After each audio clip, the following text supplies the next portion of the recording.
Meet Jody Allen, the billionaire owner of the Seattle Seahawks, who plans to sell the team and donate the proceeds to charity.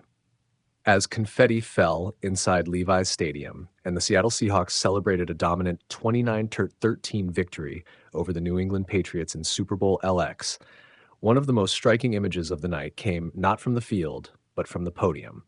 Jody Allen, the billionaire owner of the Seahawks, stepped onto the Super Bowl stage and lifted the Lombardi Trophy high above her head, marking the franchise's second championship and one of the final chapters of a remarkable, unconventional ownership tenure.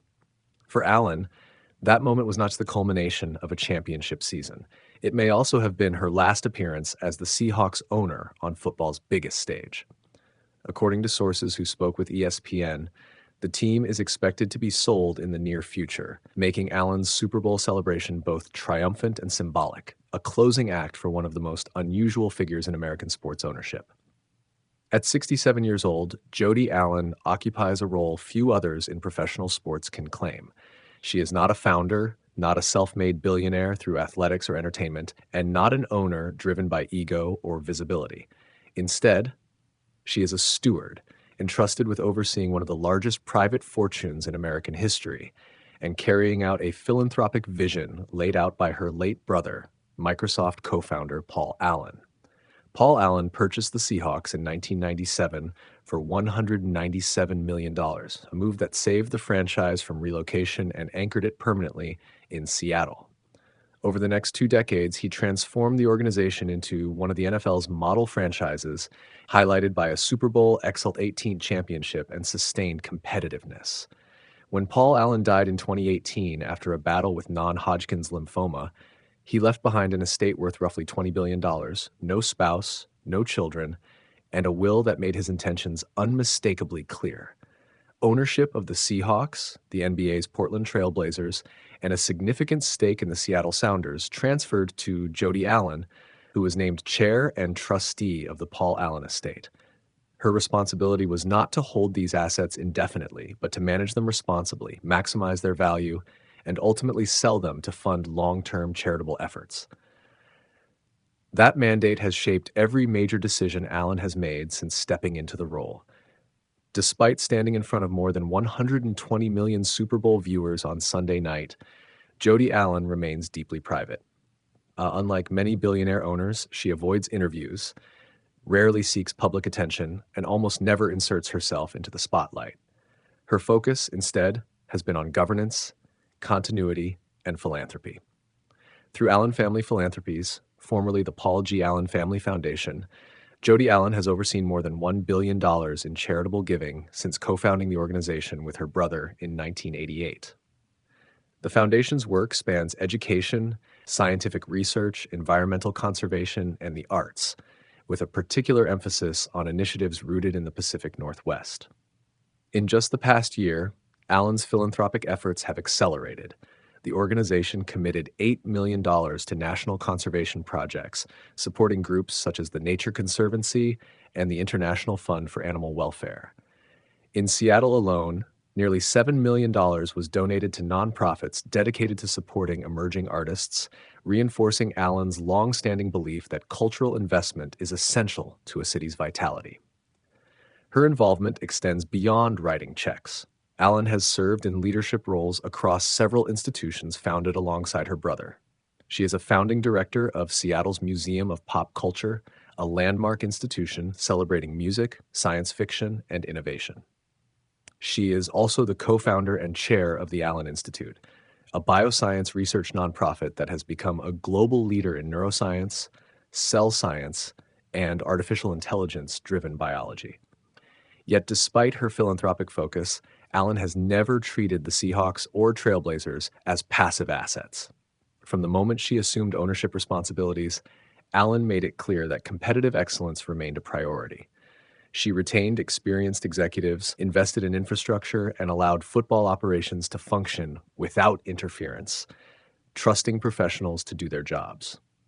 That philosophy was most evident following the 2023 NFL season, when the Seahawks made one of the most emotionally difficult decisions in franchise history. Pete Carroll, the winningest coach the team had ever known and the architect of its first Super Bowl championship, stepped down as head coach. The decision was described as amicable, but it marked a seismic shift for the organization. Allen handled the transition with characteristic restraint and clarity. She elevated John Schneider's authority within the organization and approved the hiring of Mike McDonald as head coach. The move signaled a commitment to modernizing the franchise while maintaining its competitive DNA. McDonald's impact was immediate. Over his first 2 seasons, he guided the Seahawks to 27 wins, culminating in their Super Bowl LX victory. It was a validation not only of the coaching hire, but of Allen's steady, hands-off leadership style, one that prioritized long-term success over sentimentality. In a statement released after Carroll's departure, Allen publicly honored the former coach's legacy. Pete is the winningest coach in Seahawks history, brought the city its first Super Bowl title, and created a tremendous impact over the past 14 years on the field and in the community, she said. That balance, respecting legacy while embracing necessary change, has defined Allen's tenure. The looming sale of the Seahawks is not a surprise, even if its timing remains uncertain. Paul Allen's will explicitly directed that his major assets be sold to support charitable causes. In September, the estate took a major step toward fulfilling that directive by entering a formal agreement to sell the Portland Trail Blazers for an estimated $4 billion. While a spokesperson for the Paul Allen estate has stated that the Seahawks are not currently for sale, they have also acknowledged that will change at some point. Given the franchise's rising valuation and the symbolic significance of a Super Bowl victory, league observers widely believe the timing may be approaching. If and when the Seahawks are sold, they are expected to command a record-breaking price, potentially exceeding $6 billion. Every dollar of that sale would flow not into personal wealth, but into charitable foundations designed to outlive both Paul and Jody Allen. Allen addressed speculation about selling the teams as early as 2022, pushing back against the idea that there was any rush. Estates of this size and complexity can take 10 to 20 years to wind down, Allen said at the time. There is no preordained timeline by which the teams must be sold. Until then, my focus and that of our teams is on winning. Super Bowl LX served as proof that focus never wavered.